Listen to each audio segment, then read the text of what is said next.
আমাদের দেশে নদী কত ছিল এই সংখ্যাটা আমরা জানতাম না।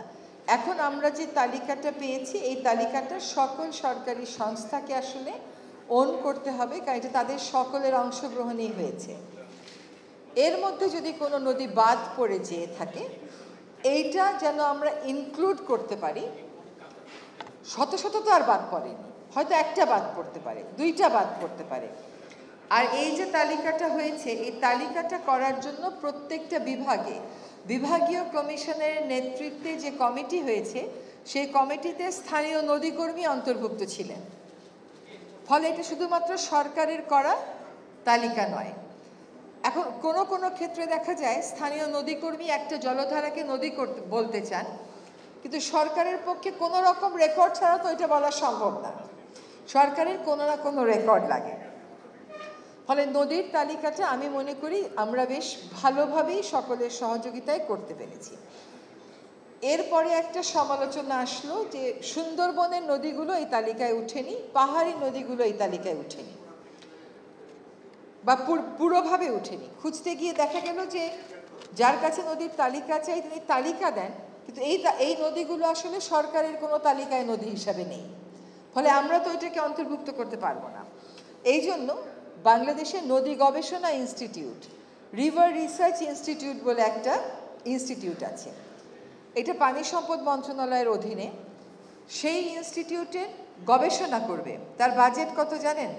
তার গবেষণার বাজেট হচ্ছে ৮৩ লক্ষ টাকা। তো সে কি গবেষণা করবে?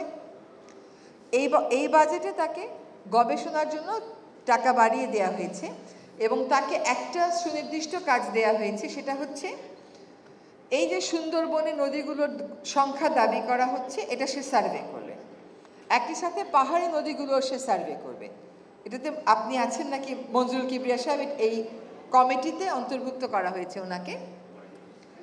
এখন আরেকটা কাজ সে করবে, প্রায় সময়ই হয়তো রিভার রিসার্চ যে আরডিআরসি আছে রিভার ডেভেলপমেন্টের, এজাজ এটাতে কাজ করতো, আরডিআরসি বা হয়তো মনির, কোনো সময় হয়তো বেলা বলে যে দেশের সংকটাপন্ন নদীর সংখ্যা 250, 273, 133।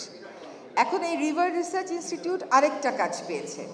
তারা এবার গবেষণা করে বের করবে সরকারি পর্যায় থেকে যে কোন কোন নদী আসলে সংকটাপন্ন, কেন সংকটাপন্ন, এই সংকট থেকে উত্তরণের উপায় কী।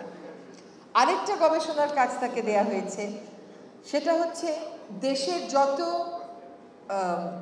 আন্তঃসীমান্ত নদী আছে যেগুলো জয়েন্ট রিভার কমিশনের অন্তর্ভুক্ত সেগুলোর সংখ্যা 57, কিন্তু এর বাইরেও তো আন্তঃসীমান্ত নদী আছে, সেগুলোর তালিকা করবে।